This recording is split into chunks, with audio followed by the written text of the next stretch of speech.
if you look at cooking in terms of all its guises and history and how it's evolved and what is it about flavour. Yeah. So the key is flavour, isn't it? Flavour coming from smoking, steaming, aromatising. You need that diversity of cooking systems and ranges to give the guests flavour profiles that are kind of clean, soft, smoky, earthy, dirty. Yeah. And the idea is you evolve the menu according to the season. So obviously now, peak barbecue season, getting a nice smoker, getting a kind of like almost, it looks already 50 years old. Yeah. Do you know what I mean? Yeah. But that's the authenticity of the simplicity of what you've done. Yeah. Is you look at the best versions of what that is, which has always been something rustic and traditional, but it fits in here. We're in an old farmhouse. Yeah. And what we can achieve in flavour is what the benefits are. Yeah, I mean, so we've just done 3 dishes. Yeah. And interestingly, some of the rubs that you've used, same style rubs that we use at the Texas style smokehouse, nothing really changes, does it? But it's the time that does it for it, isn't it? In essence, it's people don't necessarily understand that.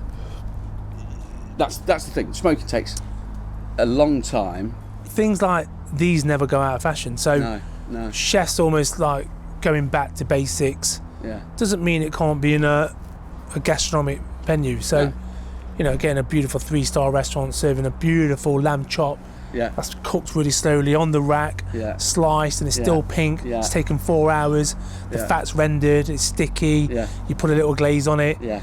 It's exciting. Yeah. It's primal, isn't it? Yeah. It is. And also we all love cooking like that. Yeah. Over fire, there's nothing that's mesmerising a fire is. Yeah. You look into a fire and you sit there with a glass of whiskey, a big fat Cohiba, and you've lost. But that's how it all started. It wasn't cooking on fire, minus the whiskey and the Cohiba. But that's how it kind of all started. Is cooking on fire. But what you're doing is you're taking a traditional method of smoking meat, and then you've just twisted it and the stuff that you've put with it and dressed it, but you've not overdressed it. That was what I found really interesting with that lettuce one today. It's perfect. I was like, there's no sauce, there's no drizzle, it's just a little fresh slaw or whatever you want to call it on top.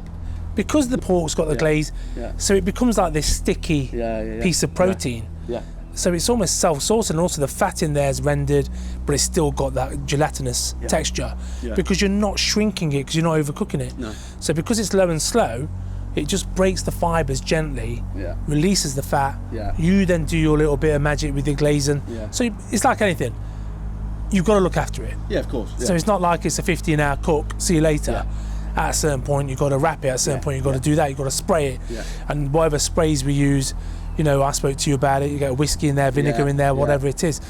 But you've got to add layers of steam, coatings, glazes, layers of flavour. Yeah. But as all that time, because it's at a low temperature, it's slowly denaturing the protein. So you end up with this beautiful gelatinous piece of meat or the shredded beef with the crispy onion. So it becomes a dish that's a bit of fun, but deep flavour, and you can't rush that. But my obligation to the boys and the girls in the kitchen is make sure they're diverse in cooking. They've got to know how to do this. They've got to know how to cook with their touch, with a piece of meat in a pan or on there, and feel it to see if it's got the right temperature in the middle. Does it need resting? Is it tight? That's cooking to me. Not by numbers. It's got to be by feeling. And that's what this is. And that's it's emotive, isn't it? Yeah, of course it is. It's an emotional connection to cooking. Yeah, and all we're trying to make now, we're making stuff that it is primal. All the stuff that we're making now is based on cooking with fire. You just talk us through the 3 dishes that you did today. Yeah. So we did the beef, which is the shin. Yeah. It's got a nice rub on it, salt, paprika, pepper, and then we just do it in the smoker, not too high, about 140, 160, and then we leave about 6 hours. Then we start glazing it, a nice rub, and then we start spraying it with the vinegar and the water, and then we wrap it. And then once it's wrapped, it will let steam almost like a braise. Yeah. Then it's cooked, and then we shred it down, make a nice barbecue sauce, fold it in, and that's your base. Yeah. You have your crispy onions, some herbs on the greenhouse, which makes a real nice freshness, and then you've got your little potato pancake, a lovely little glaze on there, and then a little mayonnaise, and that's it, done. 2 bites, beautiful little glass of beer, and you've had this it's a massive hit. It really is, man. It really is. Massive hit. Yeah. And the lettuce wrap, by using certain glazes and using lettuce as a really cool receptacle to get that texture of crunch. Yeah. And I like it when it sits on crushed ice. Piece of pork belly. Yeah. Again, beautiful glaze, got some sweetness in there, salt, classic stuff. But it's got a bark on it. It had a crust on it. That's the interesting bit as well. That the bark and the stuff that you wrap that with. It's incredible. Is exactly what I use for the pork shoulder, for the ribs. It's the same stuff. It's beautiful. But the thing with that, you didn't have to pull it. No. So because it's got that lovely fat in there, you just carve it, sit it, done. And that means there's nowhere to hide either. There's not, is there? You've got very limited place to hide stuff because you're exposed, because obviously doing it in front of the guest, it's like slice on. There's no like hidden. It's honest, isn't it? There's no hidden behind a kitchen door. No.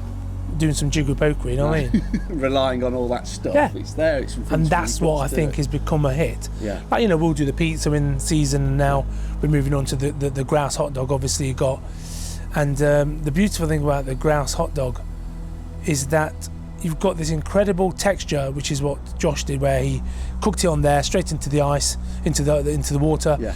It still keeps that snap, which is the texture of a hot dog. Yeah, you want that traditional hot dog then you've got your brioche bun, Yeah. classic little pickle with red cabbage. And obviously we're coming to game season. Tomorrow is 12th of August, the glorious 12th. Yeah. So grouse is actually they start shooting tomorrow. Right. We get our first grouse on Saturday, and that's the precursor to the main course. Right. So they'll come out here, get a grouse hot dog, ready for the next grouse dish. I love it. I love it. Yeah. And it just adds that next layer of seasoning, flavour, diversity to the menu. Yeah. And look at it. Can't lose, can you?